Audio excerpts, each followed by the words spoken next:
Yo, what's going on, guys? Reversal here, and today I'll be doing a ban list discussion video, specifically centered around the implications it has for the dinosaur deck. As most of you guys probably know by now, Dino is my main deck and has been for the last 3.5 years or so. In that time, I've seen this deck ahead on the ban list quite a few times, and this time's no different. We're gonna find a way through it, just like usual. We got a few indirect hits this time in the form of Linkuriboh and Baronne being banned. I think these negatively impact the deck in some ways, but it also positively impacts the deck this format, in my opinion, as well, which I'll talk about more when I get into everything. We have a lot to talk about in this video when it comes to what the bans mean for us, how we have to build the deck, how we adapt to losing those cards, what I think the format's going to shape up into, and how we have to build to play into it. Whether it's going first, going second, playing hand traps, board breakers, different variants and combos that we can do. There's a lot to go over, so this is probably going to be a longer video of just me kind of talking about everything. So before I get into all that, if you're interested in this dinosaur playmat or these dinosaur sleeves to go with your dino deck, if you are a fellow dino enjoyer such as myself, check out finalsaga.de and use code reversal10 for 10% off your order. Directly helps me as well when my code is used. So there's something else I wanted to show off from them as well. It's their new anime inspired Orca sets. I just did a box opening for these if you kind of want to see like a more in-depth look at them, but they got the Yugi, Kaiba, and Merrick deck boxes. And these each come with a gold-plated Egyptian god field center. These are really cool, so definitely going to be using these in the future. And each one of these also comes with a set of the anime card back sleeves, which you see like in the show, which just like the classic Yu-Gi-Oh look. And then they come with like the god cards that have like a cool foiling on them. And a bunch of the classic cards, you see like the blue eyes, dark magician, red eyes, just like all the anime cards that you see. And these sleeves are like the same quality as their Dino art sleeves and other art sleeves. Like they shuffle pretty good, and just this is just a cool product in general.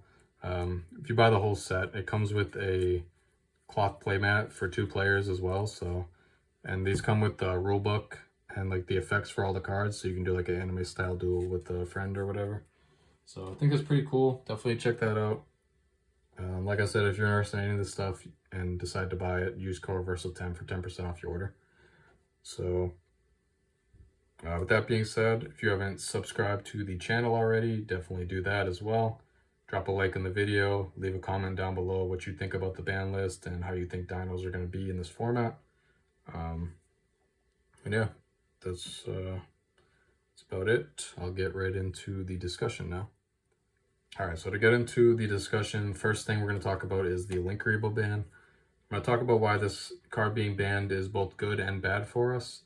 But before I talk about why it's bad for us and some of the solutions, I'm going to talk about why this card being banned is actually good for us, this format, despite what maybe people think about it being banned.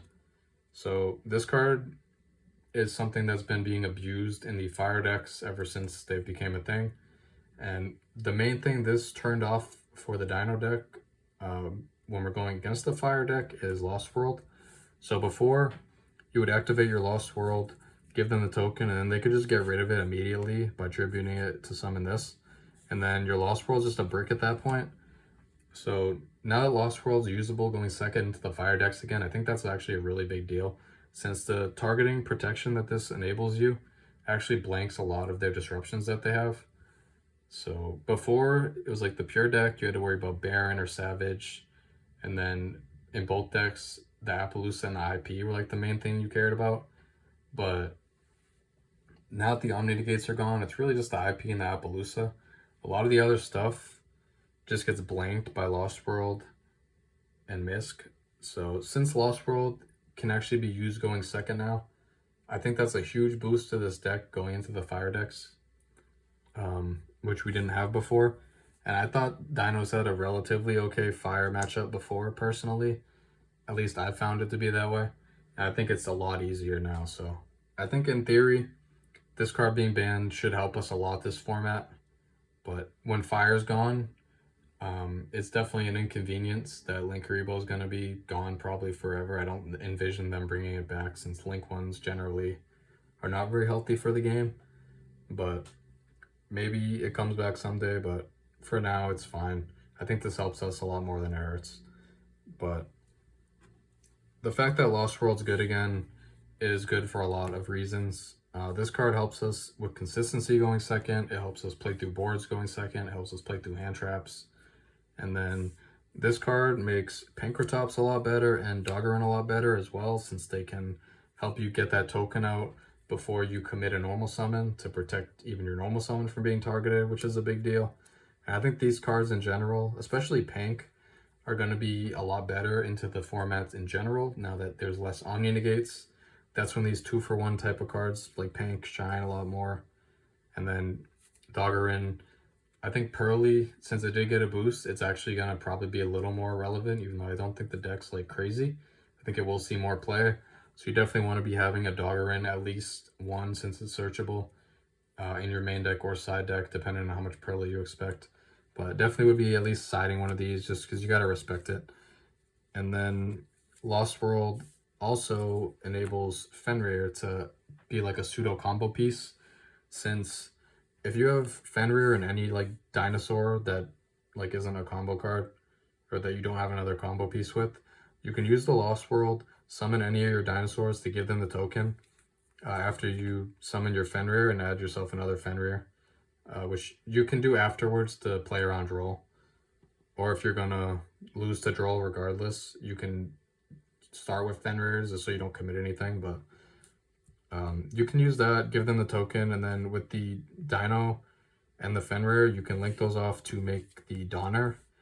And then this can get rid of itself to pop the token, and then it just allows you to combo freely from there. The end board is not as good as like a standard end board, but you can still get to like Lars and Dolka, which is pretty good. And the Fenrir being able to combo with Lost World, even if it's not the best combo, is still a slight consistency boost, which this deck needs all the consistency that it can get. So I think that's fine. And then going first, I'm going to talk about kind of how we can help with the fact that this is banned now, since I know a lot of people are concerned about getting a non-dino engraved for the double evolution pill.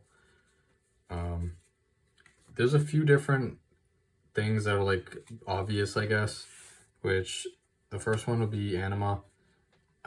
This card doesn't serve the same purpose, since Linkuriboh, you could go into it and then just get rid of it with one body. This one, you have to link it off with a link too. I'll show the combo with like the basic Lars combo to do that, since with the other combos, with like different variants of the deck you can play, getting a non-dino engrave is significantly easier. But I'll show like how you can use a link to do the same thing and not really hinder your combo. When you go first, the link 2 I think you should be using is Reprodochus, just because it does get around that Meteorus lock, which is important, and this one being a dinosaur helps so you don't just lose it randomly to Nib. So they really only have one point where they can Nib you, and that's when you summon the Anima, and this would be the only card that you lose anyway, so it doesn't really do a whole lot. So that's like the main thing, which is why I think the Lars combos are still nice. I expect Nib to be extremely popular, and I expect Droll to be popular as well. And being able to end on 4 negates through those at least is very nice. And then going second, you could use the Anima again. It can help bait out disruptions as well. And then you just make an SP, and then you have your non-dino engrave. SP is also a banish and an interruption if you need it to be. Otherwise, you can just leave it there and then go for game. And if you can't get game, you could just use the effect. Also going second, something that's unfortunate about Linkuriboh getting banned is one of my favorite packages that we've used in the last few years is the G Golems and Access Code. These are dead now. You can't get the Cyberses needed to do this combo, which in turn makes Access Code I don't think is worth playing anymore either, since the main way you went to Access Code that was actually worth it was through these, since it's less investment and you get way more pops. So with these being dead, I don't think Access Code is even worth playing anymore. And another option for going first is Almirage, and Secure Gardener. This only really comes up when you do the normal summon Archosaur line, and if you like have a pill that you bricked on, or if your Archosaur gets stopped and like all you have is Archosaur pill, or if you have a normal summon baby and a pill, which is another brick hand. These can help to get you a Dino engrave to at least have a pill live. But to me, those are losing scenarios regardless, so I don't think these are worth the 2 extra deck space. But if you just have 2 extra deck slots, you can definitely just opt to use these. But I don't think I will play them personally, since I think there's better cards to use in those slots. So I'll just show the combo real quick on what we do to not use Linkuriboh and still get a non-Dino engrave with the basic Lars combo.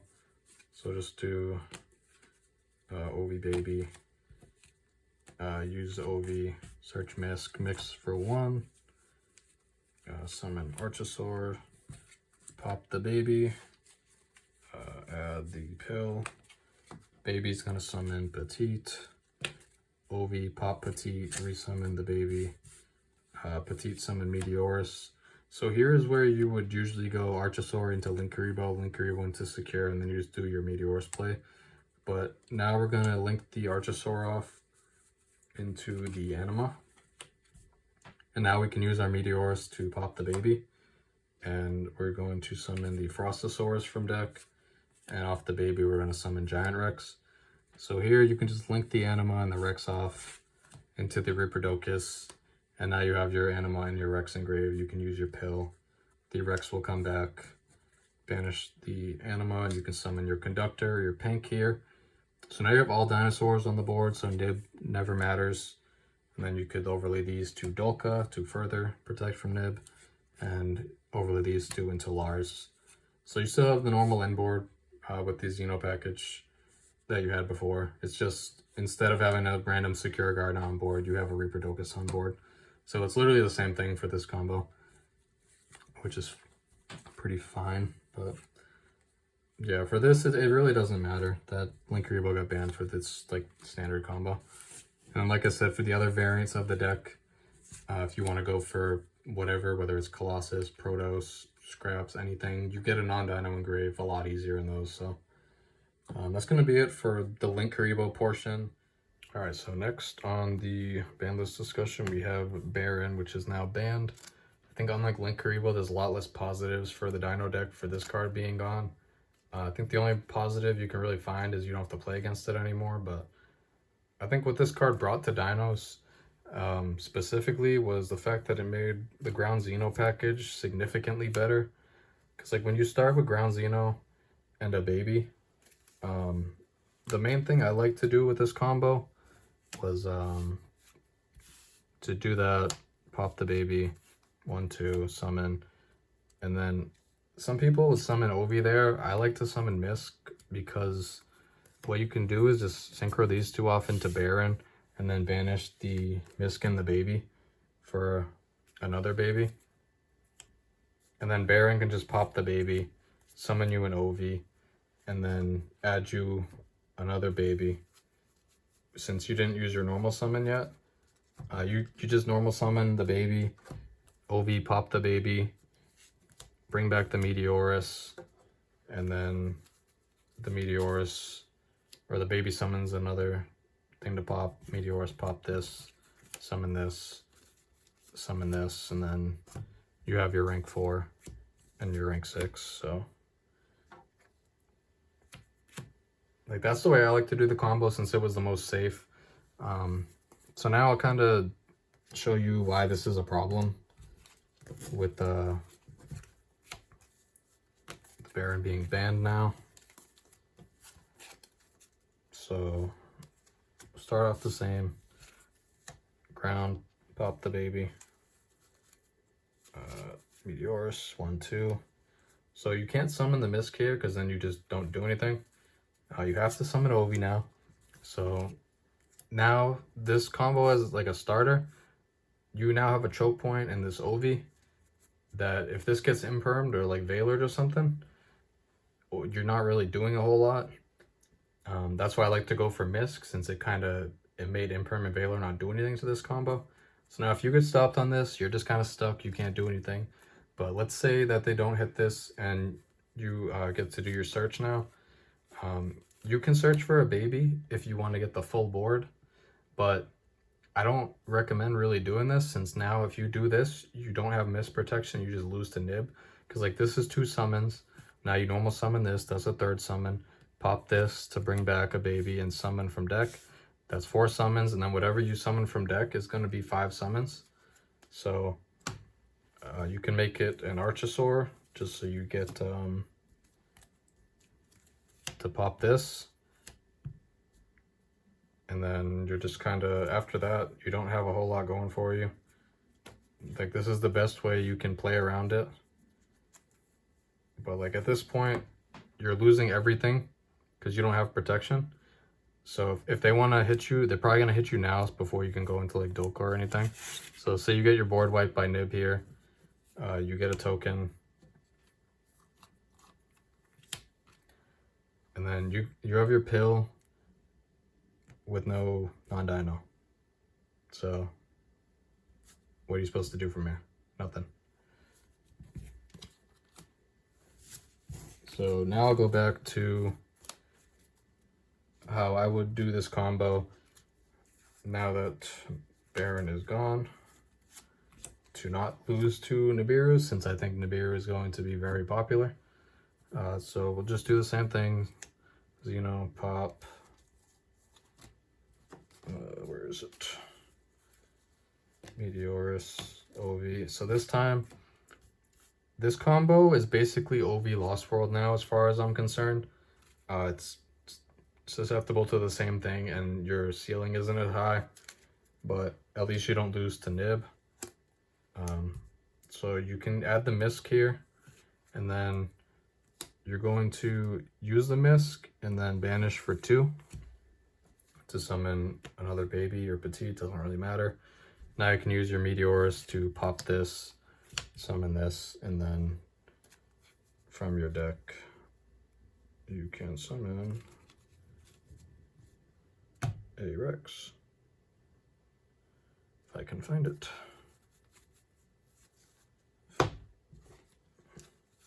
There it is.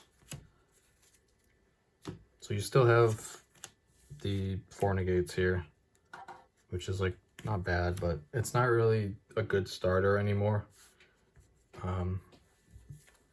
Like before it was one of the better combos you can open. Now it's just like an okay extender.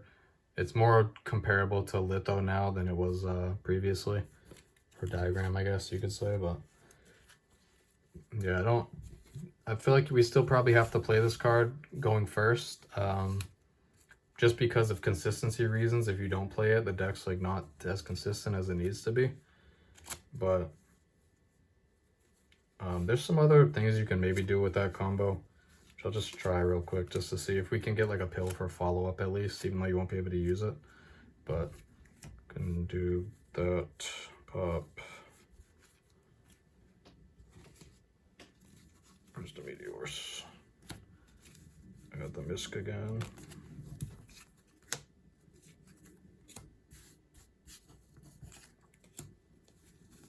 If we do baby this time, then yeah, you can't even, like if you go this route, you don't have a Dino engrave, so you can't even use the Obi. So it's kind of just, you really don't have much options. Like you have to do the bad route of play. Like you can maybe use the Meteorus to pop the baby to summon the Frostosaurus earlier, and then you could summon another baby, and then OV, pop baby, bring back the other baby. I guess this works, and then pop this. Yeah, that works better, I guess. So you can't get this live since you're locked, but you still get at least the pill for follow-up. So I mean, it's not, the end board is not great still, but at least you have something. Like you still get the pill, you just can't use it. But yeah, that's basically why Baron makes this a little worse. It's still not like terrible, but I think going second without Baron, this package loses a lot of its value. I think you still probably want to play some number of like ground Xeno. Like I could see maining like one of these or maybe two, depending on if you're playing thrust or not, and then maining the one Meteors, and then side decking into the other copies of ground Xeno and Frostosaurus for when you're going first. Since I think these are still very helpful when you go first for consistency reasons. And then through Droll, I think having the vanilla is very important, even though it is a brick. I think just having these in the deck and being able to get to these two a lot through disruptions, I think is very strong. I think the fact that when you're playing through a hand trap and you can get 2/4 negates, I think that's just very good for this deck in particular. It's like, it's quite a lot to deal with, even if it's like doesn't look like a lot, since there's 2 cards, but I think, like I said, I think the Baron hurts us more than the Misk or the Linkuriboh ban does, but it's not like the end of the world either. It's just like annoying more than anything, but you still have some plays around it. You just have to kind of be mindful. But I think the fact that Lars is still like the best choice into Nib, I think, and Droll, I think it's probably still worth playing, like everything. But yeah, that's it for Baron. It's not like, you know, it's not the worst, but it is what it is. So move on to the next topic. So the next topic of discussion I wanted to go over is the different combos and variants of dinos we can now use, as opposed to just the basic Lars ones that I just showed, how you can adapt those with the Linkuriboh and the Baron bands. So one variant I haven't really talked about on the channel much because I don't really like care to talk about it since it's expensive, and I know a lot of people play this deck because it's on the cheaper side, but that is the Sinful like Evilzor cards. For this package, you need 3 Wanted, 1 Diabellstar Black Witch, 1 Sinful Spoil Original, 1 Leos, 1 Mega Chirilia, and 1 Evo Singularity. I think this version's like pretty good going first. You know, it plays a few more bricky cards. It helps into hand traps. It gives you some 1-card combos, even though they don't do like a ton. They do like enough. It's like a few disruptions. My main issue with this deck is the package takes up a lot of space. So I think it makes the deck worse going second. You have to play a higher deck count to fit in going second cards, which I don't like. And I think these combos generally are not good into Nib, especially like if you're starting with these. Usually you want to use it as an extender more than anything, but sometimes that's not the case. But to me, if I'm going to spend that much on a Wanted package, I'm just going to play one of the fire decks, since I feel like if you're going to spend that type of money, you might as well play like the best deck. But if you for some reason have the Wanted engine laying around, you can definitely give it a try. It's not bad, but it's not really something I care too much about. Another combo I've shown off in the past is the Princess combo, where you could make the early and then link this off into Princess, bring back the early, and then you link these off into the Whale. So you have these 2 engraved to go with the Whale to help add some layered disruptions to your board. This combo also isn't good into Nib, but this combo can be useful to pivot to after a Nib in certain variants of the deck. So it's just something to keep in mind. But as like a standalone combo, I don't really like it because it does lose to Nib. But speaking of Nib, I think Link Spider gets a lot more value in some of these other variants of the deck, since after you do get nibbed, converting the token to the Link Spider can help you make an SP later on, so you can you know, banish the token, and then before you do that, you can use the Conductor to pop your baby that's on the field to book the nib, and the baby will summon a giant Rex from your deck, so you can overlay into a rank 4 still while getting SP and a Conductor to your field. So that's pretty good. This card's pretty important to do that in some of the other variants, which I'll talk about. But the main variant I really wanted to talk about is using the Infernal Flame Banshee. I've shown this off in the past before. Now that Colossus and Protoss are unbanned, you have a lot better options than what we were using before. And I think a lot of rank 4 decks will play this. Because it's just a cheesy way to get wins. Like Colossus is really good, and Protoss is really good in their own right. Before, you're going to search for the flag, obviously, since this gets you to either one. Before we were doing the Ashatos, but now this can just be Protoss instead. I don't have a Protoss yet. I'm waiting for the price to go down. I wasn't able to get one before it skyrocketed, unfortunately. So I'm just waiting for that because I'm not spending like $40 on a Protoss. But Ashatos works like pretty much the same for the most part. The attribute's just a little easier and covers a little more. But both work. You can use Reprodochus to make the, whether it's the Arch Nemesis card or Baby, the attribute or type you want to pop, and then you get to cut them off their next turn and they can't really interact with it after that, after it resolves. The main thing about the Nemesis cards is this gets to put your miss back, which is really important to help you get a little bit of a grind game.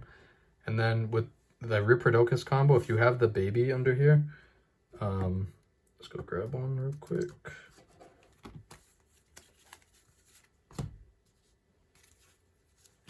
If you have the Baby under here, when you pop this, based on the attribute or type that you want to call, the Baby can float back into the Misk that you shuffled back with the Nemesis. So this will be back in rotation for your follow-up, which is really nice. But if you don't want to go for Protoss or Ashatos, I think these cards are really good into board breakers, but this combo is not as good into hand traps, specifically Nibiru. The other option you can go for is Corridor, since Colossus is also newly unbanned. I don't have a Colossus to show yet because that's in the mail. I ordered one of those since it was pretty cheap, but the Corridor is really cool because it's, you search it with this, and then later on you can put back another banish card, summon this, and then you just get to summon Colossus for free after that. Colossus isn't as good into board breakers as the Ashatos and the Protoss are, but this combo is a lot better into Nibiru because you don't have to link the Linkuriboh off in this combo as opposed to the other one. So you'll have those on the field, and then you can do what I mentioned before with the Baby to pop the, or with the UCT to pop the Baby and then book the Nib, and then you can float into your rank 4 from there, and then you'll have SP rank 4 Conductor. So that's pretty cool. I think that these cards help a lot better into hand traps in general too, if you just like draw these randomly. Like say you only have OV Baby or whatever, and you have one of these and they ash you on your Misk, you usually be stuck there. But if you have one of these, you can put back the Misk, and then just you have Corridor, and then you can get a free Colossus sometimes, in addition to maybe like an SP to help kind of salvage through your hand traps. So that's pretty cool.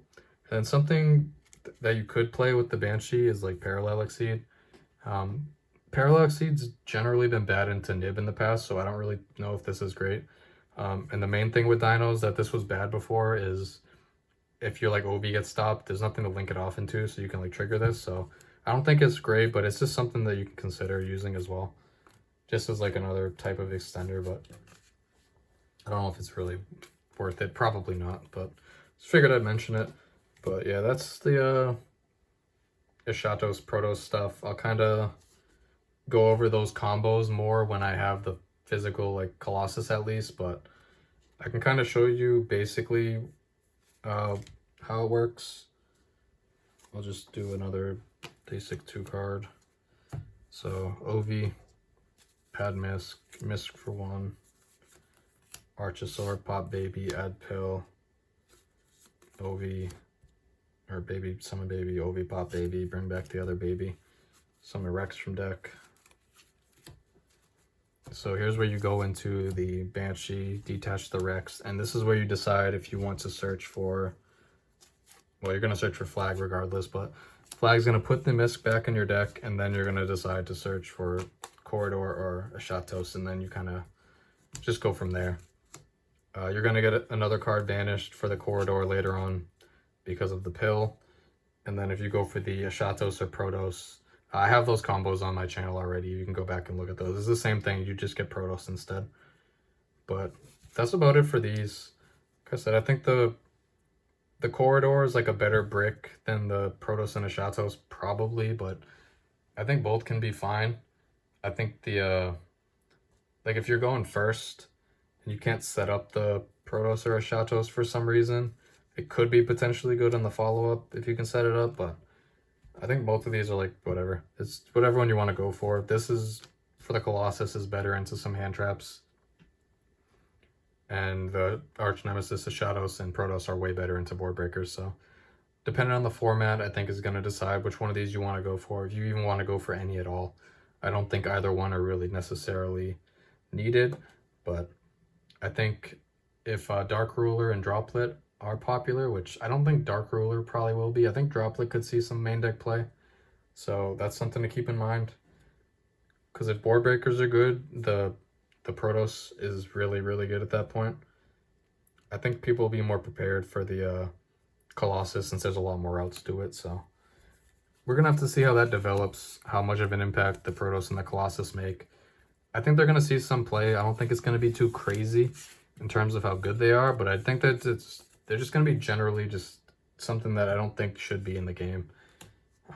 No matter how good they are, I think it's just more floodgates that are pretty easily accessible for a lot of decks, and I don't think it makes the game better in any way, but we got to deal with it for now, so if we want to use it, we can.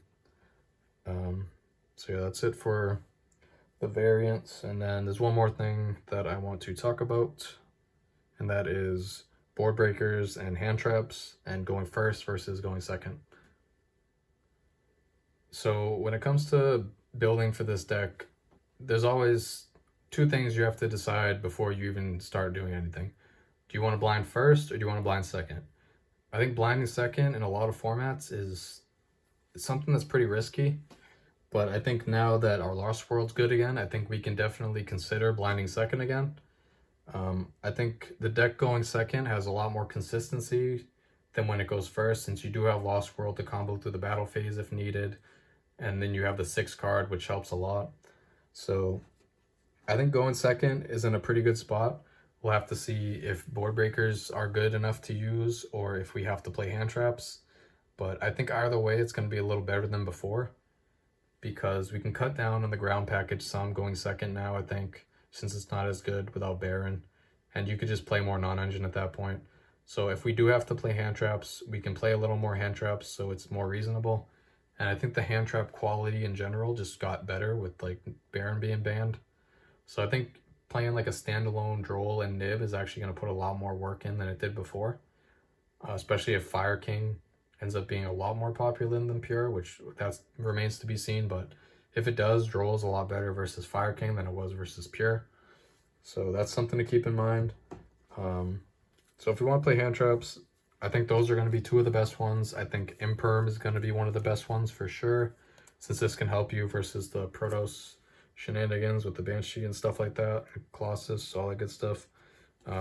Ash is still going to be pretty good. I think Branded actually got significantly buffed by this ban list. I think it's one of the better decks for sure. Veiler is another pretty good one. Bestials are good. I think Ghost Ogre is going to be a lot better because of Tenpai mainly. And then Voices also getting new support. Ogre's pretty good against them. Shifter wasn't banned, so this is something we have to keep in mind still. There's not really counterplay to Shifter, unfortunately, so it kind of is what it is.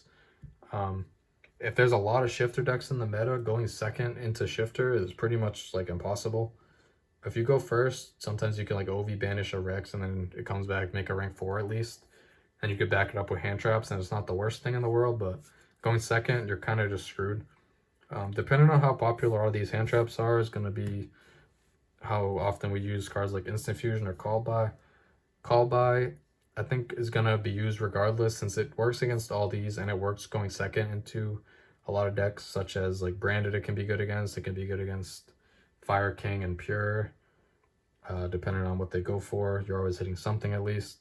And then Instant Fusion, I think, like if Droll's super popular, we can definitely play this with the Millennium Eyes if we have the space for it. And then going second, I think using this to drop a Mud Dragon, similarly to how Lost World is good. I think that's pretty good going second into Fire as well. And then the other option, if you don't play hand traps, is board breakers. So some board breakers that you could play is like the Thrust package. This helps you with consistency as well, going second. Talents, I think the steel cards in general are going to be very good into like the Appaloosas. So these cards are nice. I think Talents is better after you get them to use something, obviously, since it doesn't target.